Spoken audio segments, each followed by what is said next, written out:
what is the best way for somebody to be able to get funding if they're just starting out into getting into their business? Okay, cool. That's a great question right there. And this is what y'all need to listen up for. Yeah, this is where the game y'all here. trying to get this funding? This part right here. I'm helping y'all out here, y'all. All I'm right. trying to go ahead and get some game for y'all. Let's do it. Come on. PPP is gone.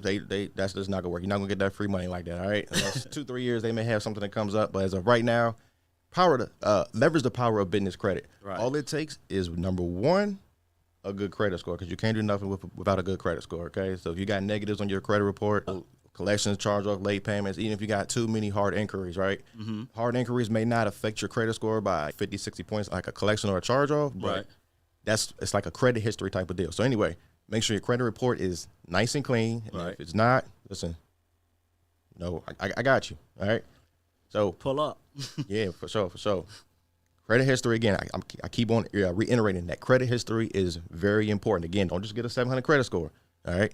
Once you do that, before you even create your LLC, you want to make sure that your business that you create is going to be credible, right? Makes sense. Okay. So you must make sure that you have a good business address, right? It can't just be a virtual address that you see. The first one you see that says $9. If you go to iPostal, you got Opus, you got Regis. Those are all places that you can actually get a business address from. But you must make sure that you look them up to make sure that it's actual a brick and mortar building. Right. And be attached to a Staples, a mailbox or something like that. Right. It must be something that's, like you said, an actual structure where, like, it's a shared workplace. Like we work and they have sections where you could process mail and stuff like that. Right. Okay. Yep. That's the first step, right? Before you even create your LLC, all right? Because when you create your LLC, it's going to ask you for your business address. You want to do everything right the first time, all right? Makes sense. Get yourself a business email address, not something that ends at JARON@gmail.com. It's got to be something like support@sixfigurefunding.com or so go ahead and pay that additional money. Like the more money that you pay, the more professional that you look. Because, again, they're going to look you up. Get yourself more credible you seem, pretty much. Yep. Right, okay. More credible you seem, the more money they're going to give you. Like, you might still get some funding, but you might not get as much. The difference between getting $10,000 and $50,000 each bank can be big huge. Difference. Yeah, exactly. Yeah. Right. Okay. Yeah. So those are some of the things right there. You also got a lot of people say get a toll-free number. I would just say that just depends on, like I said, I don't know the actual true answer to that one. Me, I don't have a toll-free. Well, I had one, but I don't use it. I use my local numbers. Right. Once you do that, now it's time to go ahead and create your LLC. So that's the third step. Okay. Yep. So first step is creating a business, having your personal credit on point. Second step is then making the business credible. Then the third step is getting the LLC together. Yep. And then as you're creating this LLC, some of the things you want to make sure that you look up, you want to check out your NAICS codes, your NAICS code. Right, okay. If you're in the industry, like I get a lot of people that are in the industry of trucking and real estate, those are considered high-risk industries.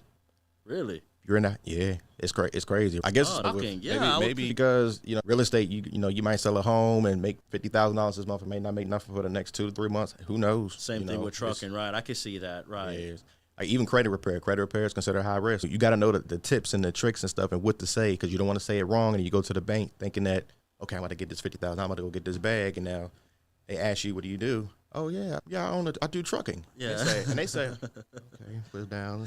And it goes in the system. Once it goes in that system, it's out of there. It's too late. That's it. So you want to make sure that you use something that's considered like low risk, right? If you can use like marketing, or if you can use accounts consulting, right? Okay. Those are a little bit more broader in general, pretty much. Yeah. Okay, and safer. Yep. So once you do that, go ahead and create your LLC.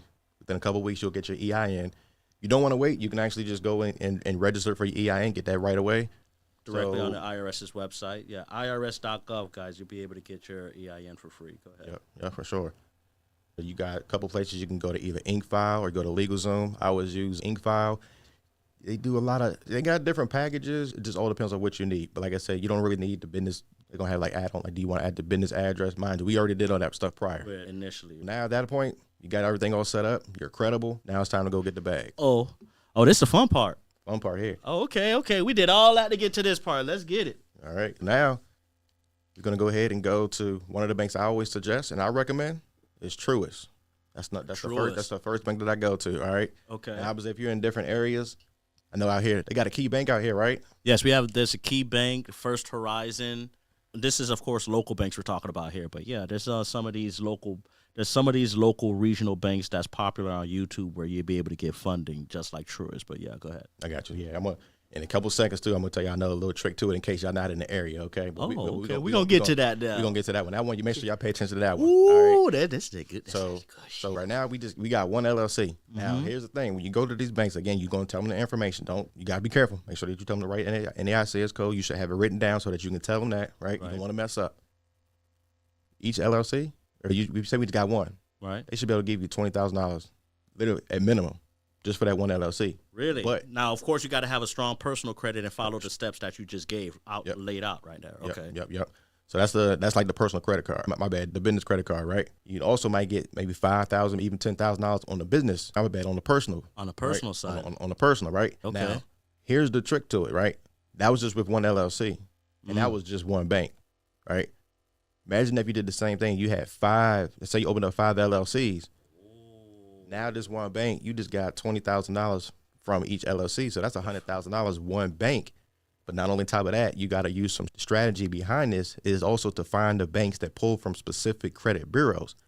Oh, that's the key. That's the key. So if you find the banks, so say you get everything that you can get from Truist, right? Right. Then you go to another bank that only pulls from say Equifax. Do the same thing. Go down to another bank that pulls from TransUnion.